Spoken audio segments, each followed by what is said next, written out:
What's up, everyone? This is Noa Dalzell, and I'm here with another episode of WNBA Today on CLNS, recapping the first day of the WNBA semifinals. Two fun games. They weren't quite the down to the wire thrillers that we saw to close round one, but honestly, I thought that was a lot to discuss, and obviously a massive upset with the Indiana Fever beating the Las Vegas Aces 89-73. So we'll talk a little bit about that game and what this means for both teams moving forward. It's a best of five semifinals.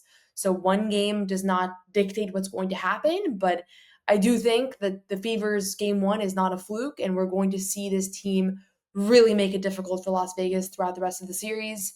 And then right after that game, we had the Minnesota Lynx beat the Phoenix Mercury 82-69, and that game was pretty even back and forth. The Minnesota even trailed a little bit early on, but they pull away at the end and win 82-69. So two double-digit margins of victory today, but games that I thought were really fascinating on a number of perspectives and ways. So we'll talk a little bit about both those in today's episode.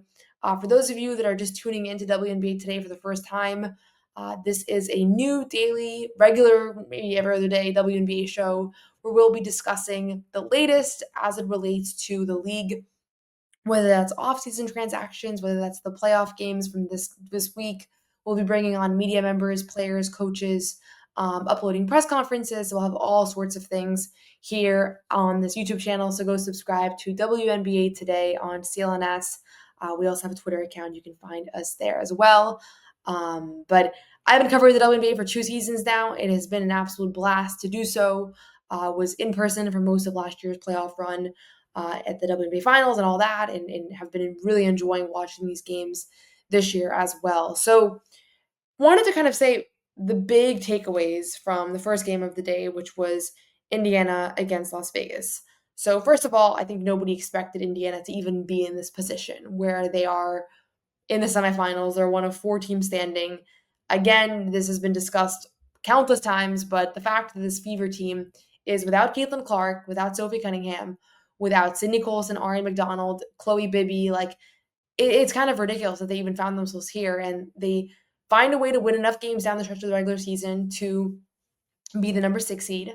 And then they face an Atlanta Dream team that was pretty good all year. I mean, they were the 3 seed, but didn't have the playoff experience that Minnesota or Las Vegas has. So I think it was a more favorable matchup for, being towards the bottom of the standings for, in the playoff picture. Like, you'd rather play in Atlanta, and they bounce back from being blown out in game one and go ahead and win the next 2 games. And that game 3 was a thriller. We talked about that. We have a recap episode, a couple videos down, but really just stunning. Big plays down the stretch. Lexi Hull, Kelsey Mitchell, Odyssey Sims, Aaliyah Boston, one after the other making winning plays, and they punched their ticket to the semifinals.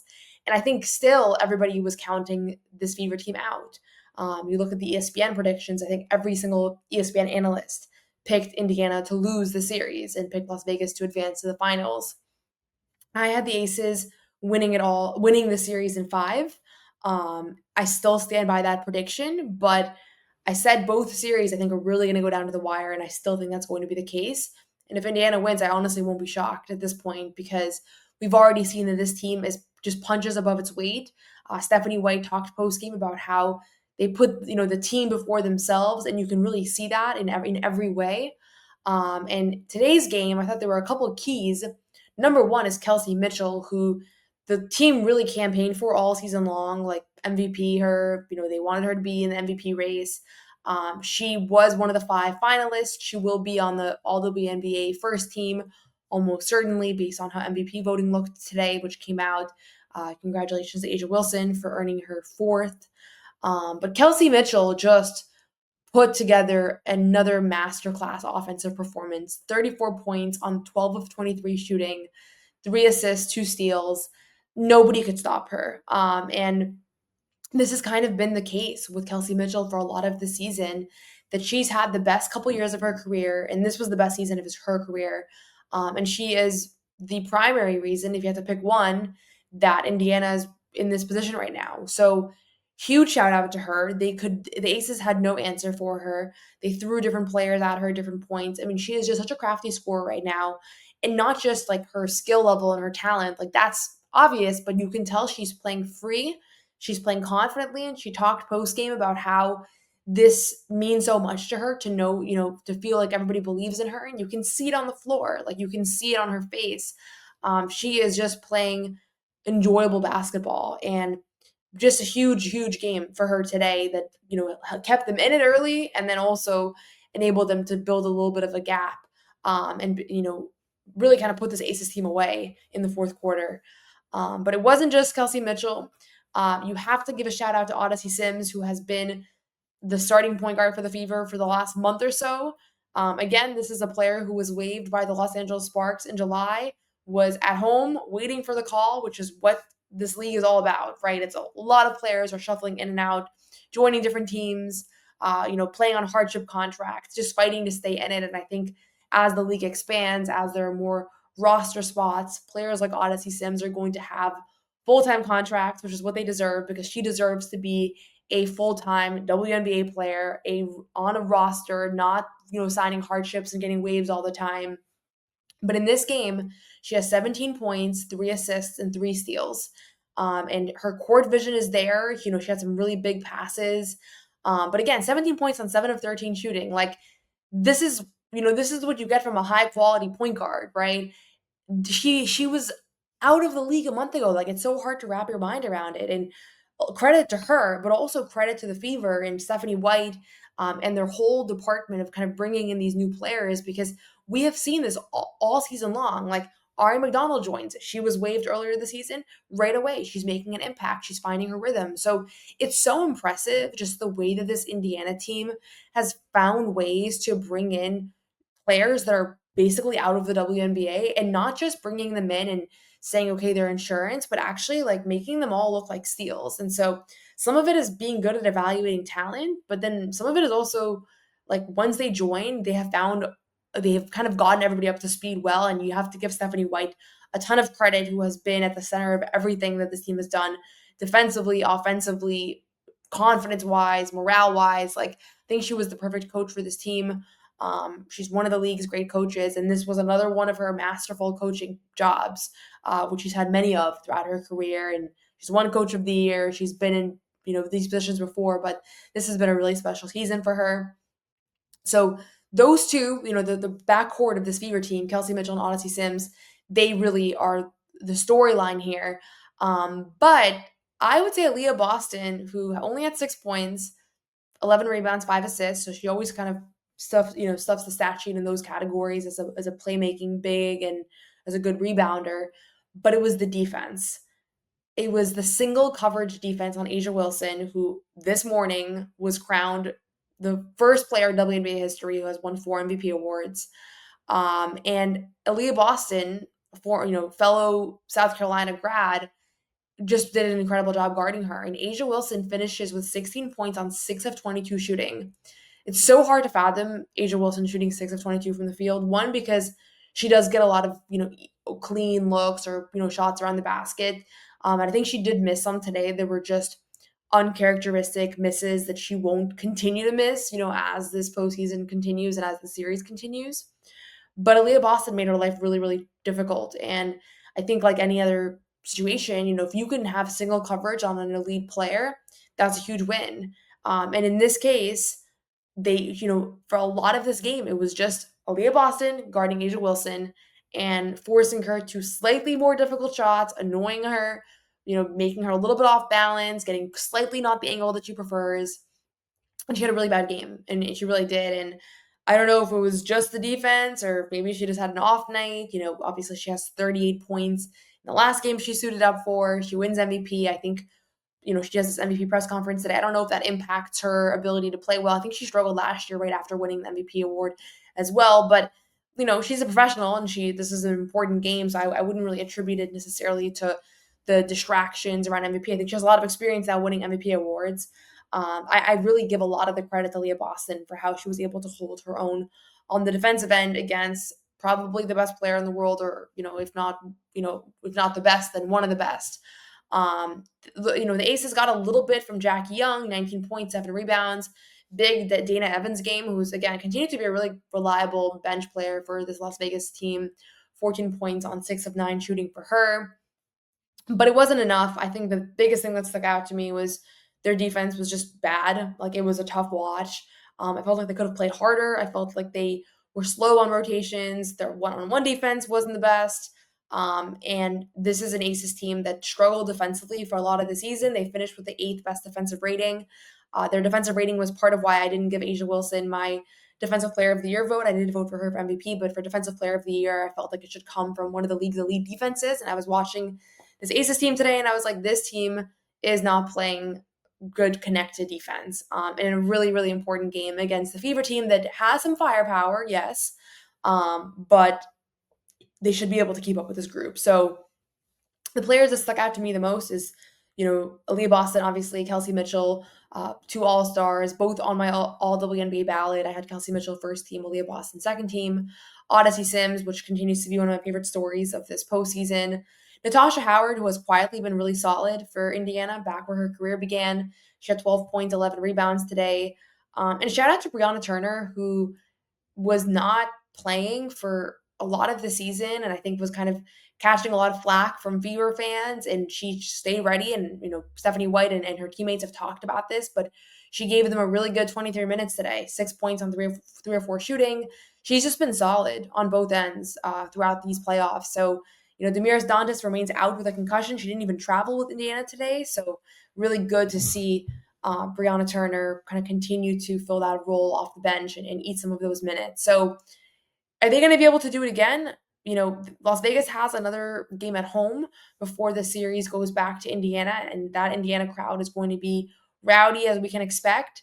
I think Las Vegas is going to tie it up. I don't foresee A'ja having 2 games like that in a row, but I also don't think game 1 was a fluke. And Kelsey Mitchell has been automatic for all year and this entire postseason. Aaliyah Boston, she has guarded A'ja well throughout her WNBA career, so this was not a one-off. If you go back, A'ja has had some struggles against her. And then Odyssey Sims, Natasha Howard, Lexi Hull, these are players that I believe in at this point because they've been consistently doing this. They're playing for each other. And they're one of the fun teams to watch right now. They really are. It's an underdog story. A lot of players that were on hardship contracts, you have an entire bench, you have the entire starting 5 basically of players who are injured. Whenever they pan over to the bench, sitting next to Caitlin Clark is enough players to form a 5-man rotation in this league. So it's been fun to watch. I still think it's going to go 5. I think Las Vegas is going to respond to this game defensively. You are going to have to see them up it 100% because I think that this was not their best effort. And it's a little bit inexplicable, but it's also basketball and this kind of happens. So I understand that as well. But that was the first game of today. The second game was the Minnesota Lynx versus the Phoenix Mercury, which I also projected would go 5 games, which I'm sticking with it. But honestly, every time I watch this Minnesota team play, I fall in love with their style of play even more. I just love everything about this team. I loved them in the finals last year. They just play so connected, and they have these outbursts where it's like in a 2-minute span, it's like you thought you were in this game and you're not in this game anymore because the Minnesota Lynx just happened. They have a big 3 today. I haven't heard them be referred to as the big 3 all year, but I think that's a good way to kind of frame who is really anchoring this team, particularly offensively. And it's their 3 All-Stars. Napheesa Collier, MVP candidate, who ends up, coming in second in today's vote, which honestly, as somebody who did not vote for her as my first place choice, it was really, really a tough decision. I've talked about it at length in other episodes on this channel, but I wanted it for her. So it was a kind of a bummer. Even though I was really happy that A'ja won, but I wish Napheesa could have won as well. I wanted to see her have that moment. But hey, if she wins a title this year, that moment's going to mean more than any individual accolade. She had a good game, 18 points, 9 rebounds, 2 assists. She was efficient. She was solid defensively. But it wasn't like she took, she was ball dominant or anything like that. And that's, again, what makes this Minnesota team really successful is that they are able to, play through her, play through others. The hero to me today was Courtney Williams, who stylistically, and I don't pick favorites, but she's probably my favorite player in the WNBA stylistically, just the energy that she plays with. She plays with charisma, the mid-range jumper. When she's on, it's just a beautiful thing to watch. And she was on in this game, 23 points, 8 rebounds, 7 assists, a career high 5 steals. And Cheryl Reeve talked about at halftime that, Courtney was kind of pointing out adjustments that she wanted to make on the defensive end, and they were having a collaborative conversation. And then she goes out and really executes upon that. So it was really good to see her engagement on the defensive end, because I honestly do think that she becomes a little bit underrated on that end. She has her struggles, but then she also has really good moments where she's very active as well. And then Kayla McBride, who I think she's in the category of like the league's most underrated players, because this is now the second postseason where she just hits timely baskets, 21.6 rebounds for her, four threes. She typically has one of the most difficult defensive assignments on the team. And she was, again, huge in this game. She had a couple of threes off of offensive rebounds where, you hit her in the right spot, wide open, like she's going to deliver there. And you saw that today. So those were the three leaders for this Lynx team, and they made some adjustments. Phoenix was all over their interior defense early on, points in the paint through the first three quarters, super high. Fourth quarter, they had 2 points in the paint. So really good adjustments on the Minnesota side. Alyssa Thomas, I think she had 16 points at the half and 18 for the game. So they slowed her down quite a bit as well. Kalia Copper was their leading scorer. She had 22 points on 10 of 23 shooting. Had some late opportunities in the fourth that would have helped them close the gap. Minnesota ended up winning by 13 points, but it was a lot closer than that for most of this game. It was kind of a late push, but they're going to need more from the players outside of their big three. So, Phoenix's big three is Alyssa Thomas, who had 18 points, 8 rebounds, and 7 assists. Kalia Copper had 22 points, as I said, and then Satu Sabali, who she's hit or miss a little bit offensively. She had 10 points on 3 of 11 shooting today. Reminded me a little bit more of her first game from the first round, where she was 2 of 17 from the field, and then she found a little bit of a rhythm in the last 2 games versus the Liberty. But they're going to need more from her. But it's honestly the others, like DeWanna Bonner. She's scoreless off the bench. She hasn't had like a great offensive rhythm in these playoffs, but they're going to need more from her. Like if she's going to play minutes, they're going to need her to contribute offensively. Monika Komakani only had 2 points. She got a little shaken up. I'm not sure what the prognosis. I think she might have sprained something. It was kind of a weird injury. But she finishes with 2 points, 1 of 6 from the field. And she's a rookie. This is a big adjustment for her. She's kind of on the other end of the spectrum. DeWanna Bonner being a very experienced WNBA vet who's won titles, who was won accolades, who is now the WNBA playoff all-time leader in rebounds. Monique is a rookie. She was on my all-rookie team, but she's been steady for them all year. So they're gonna need more from her. They're gonna need more from DeWanna Bonner. Sammy Whitcomb contributed 11 points off the bench. That's probably what you can expect and hope to get from her. So with Phoenix, like it's not enough to just get the scoring at the top of Melissa and Kalia. Those are your 2 best players, or 2 of your best players. Satu is in that mix as well, but you're going to need the others. Against this Minnesota team, you don't have the margin of error to have DeWanna Bonner go scoreless, for example. So you're going to need more from everybody. The thing that I loved that I saw today, this was one of the defining moments for this Minnesota Lynx team, is that Cheryl Reeve at one point gets frustrated because Alana Smith missed a rebound. And Alana Smith had a little bit of a sleepy fourth quarter, and she didn't have like her most impactful game. But she basically pulled her midway through the fourth, and the announcer, I think it was Ryan Rucco, was talking about Cheryl Reeve's going to pull her. She didn't get the rebound. She immediately looked over to Masha Klyandikova on the bench and threw her in, and Masha was awesome. And right away, she comes in and gets an offensive rebound and finds Kayla McBride for a wide open 3. Kayla hits the 3, and it was one of the many daggers that Minnesota had in this game. But it was just one of those moments where you're like, nobody's untouchable on this Minnesota team. Nobody's untouchable. You can be Courtney Williams, and one night you're an all-star and you're hitting the game winner and you have 25 points and 7 assists. And the next night you're closing because Napheesa Heidemann has the hot hand, and maybe Courtney had a couple turnovers early on. And that's fine. That's just the way that this team moves. And I love that about Minnesota, because a lot of times in the NBA, and sometimes in the WNBA as well, oftentimes in the WNBA, coaches manage egos. Your star players, no matter how bad they're playing, they stay out there.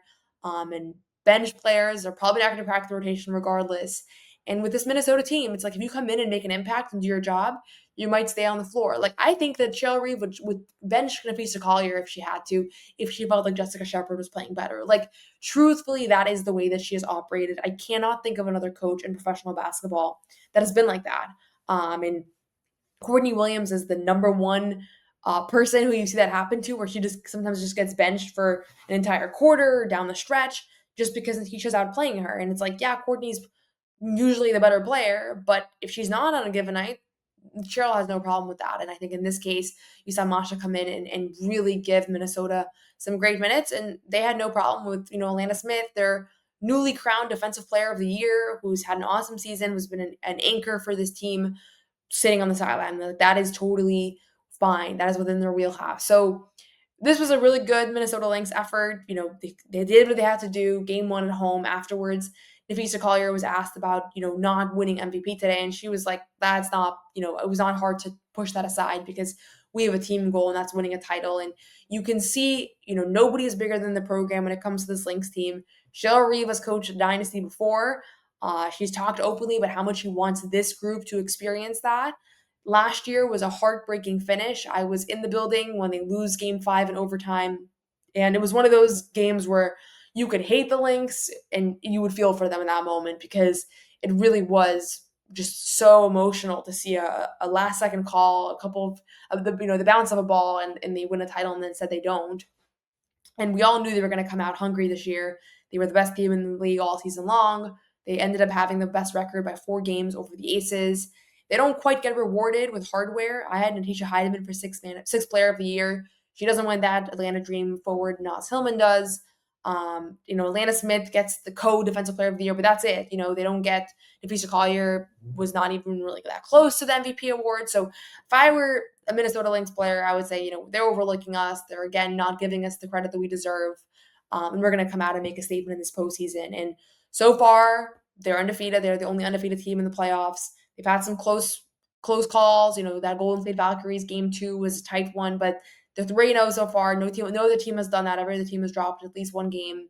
And they're for sure my favorite to win it all at this point. And I think they're going to win this. I think Phoenix is going to come back. Alyssa Thomas has been playing incredible basketball of late.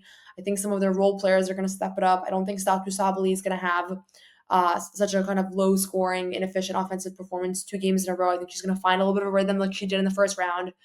But I don't think it's going to be enough right now. With the way Minnesota has been adjusting, with the energy that they play with, Bridget Carlton, who I haven't even mentioned yet, hitting timely threes. So bummer for them that they don't have Dejanay Carrington anymore.